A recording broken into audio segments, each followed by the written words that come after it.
Hello and welcome to an OraCloud Plus Training as a Service video snippet.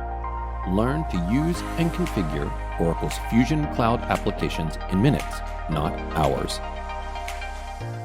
Hello and welcome to the negotiations sneak peek video presentation. So in this video, we're going to provide a quick sneak peek into the negotiations application. So a little bit about what is available within that application. And then lastly, we'll close with a quick walkthrough of how to create a negotiation. So as you can see, we're logged into the Oracle seated environments as a faux user, Calvin Roth. From there, we are in the procurement offering. You can see a number of different applications or what they call functional work areas.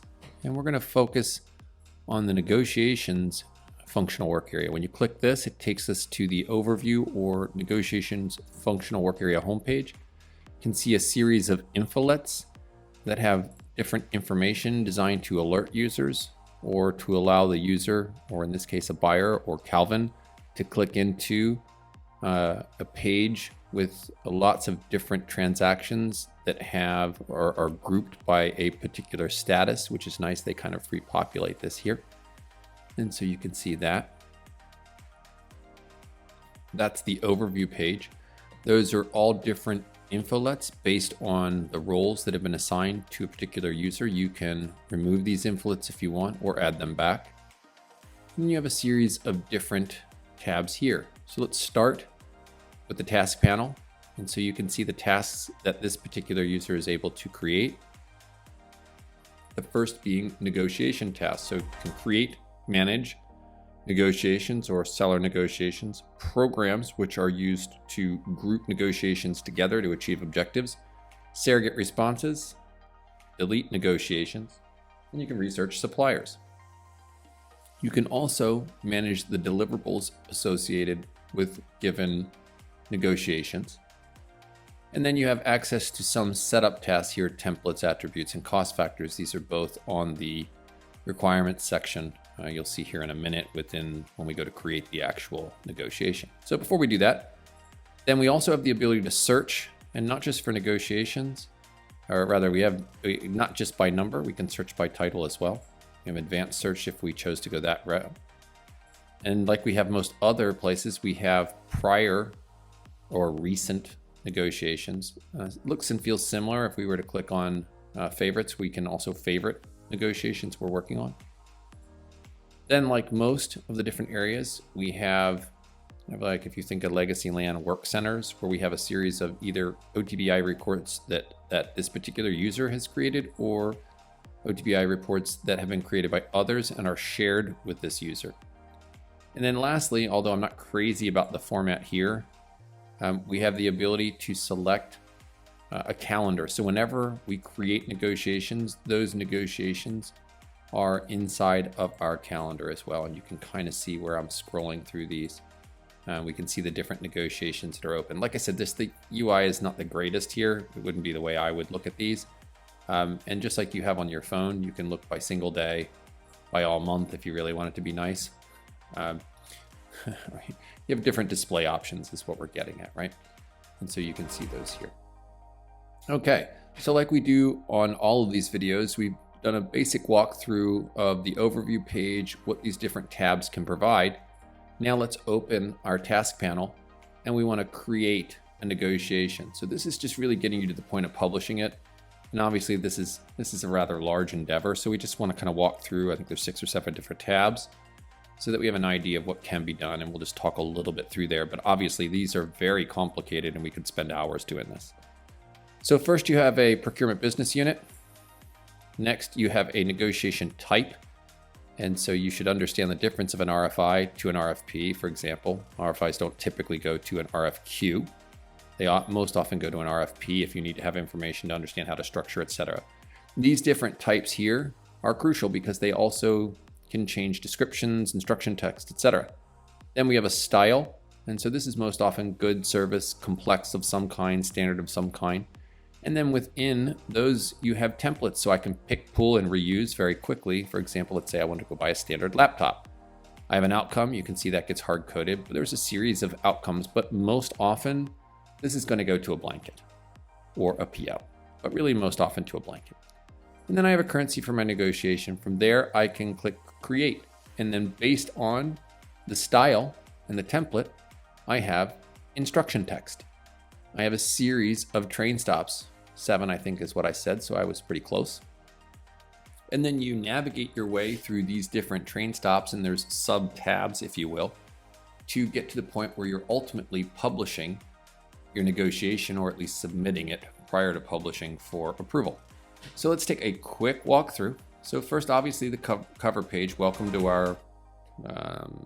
our auction. Welcome to our goods. Welcome to our services. So you can see why this will vary based on the type. Next, we have some kind of overview. If you're trying quickly in the demo environments to go through here, you need to fill out 2 things here. Well, let's take 5th negotiation. You might have some synopsis, right? So you want to understand where these different values will show up on the notification. And then again, you have text here based on the style. And then you also have variables that you can insert, which is very nice too. I could take that title and put it down here, etc. And so then you have different values that you do need to complete here. And so it tells you a little bit about the controls for this particular negotiation.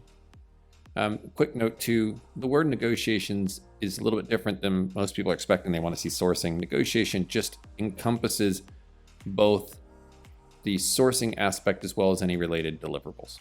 So you could also have terms here that come from, let's see here, description and business terms. This can set up your agreement down here. You can just read through those. You may have collaboration team where you assign tasks to people. And so for example, I want to send notification. If I assign, in this case, Meiji, a task, I can send notification associated with that. And then depending on if you are integrated with projects, you could either create a plan or this could be a task on another plan. So then when we're done entering that data and attaching documents, etc., we then come into our header requirements. This is important. And what's really nice here is these requirements will directly link to the supplier. I can define a insurance requirement here that should link to that same type of insurance on the supplier profile, meaning that your supplier doesn't have to give you these requirements every time you do sourcing. If they keep their profile current, it will occur automatically. These could be predefined questions. They could be different requirements that you ad hoc. They could be a section you pull in like you kind of see here, right? These show up very much like a questionnaire when the requester is coming out to complete the bid. So these are the header level requirements. And then as you would expect, these are the line level requirements. And then as we talked about in here, attribute lists and cost lists. So if I have attributes related to my laptop or cost factors because I'm going to have to swap out supply, you would expect to define those at the line level for each of the different lines. If you're pulling in lines from a requisition, you'll see different lines down here. If you have a template and pull from a rec, then you need to delete what you don't want. Next, contract terms. These are the actual contract terms that you would use. You can see your contract terms from here as you create your contract, and your suppliers can see it as part of the sourcing. Then lastly, I know that there's a review tab, but the last real thing that you'll do is you'll search and add your suppliers. And as you would expect, you can add them based on type, transaction. You can get them to self-classify as part of the registration process. I think it's fair to note the intra-application integration within Fusion is off the chain chart, whatever the kids say. There's a lot of integration. And so you'll see that here. What's also very nice is if I'm looking at Advanced Corp and I really want to see what their history is to see if I want to invite them, when I'm doing the search, I can get a whole listing of what their transactions are, what sometimes they'll call a sourcing scorecard, right? So you can see a lot of information up here. I can see what templates they're on. I can see their classifications, qualifications, who the different contacts are if I want to pull them in.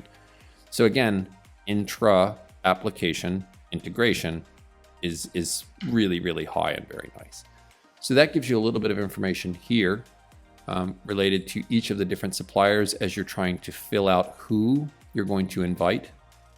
And then one thing I will say You can create, if you're in government, an abstract. It's really just a formatting, which type you choose. And so you can automatically have a page where external parties can see everything that you're allowing for bid. And then lastly here, you want to review. And so it'll line up everything that you've chosen or haven't within these different steps here. You can see those to navigate over here. You could do push to social for internal review. You could have messages back and forth with your suppliers. You have a series of actions, and there's a tremendous amount of actions. And obviously, this is just to get it published. Then you have bidding, scoring, monitoring, awarding, extending. You know, there's a tremendous amount of functionality associated with sourcing events. You could save and close if you're not done. You could save, publish, which will submit you for your approval, or you could cancel. So that's a little bit of a sneak peek of the negotiations, read sourcing and deliverables applications within Fusion, and appreciate you watching. Hopefully you found this helpful. Thank you.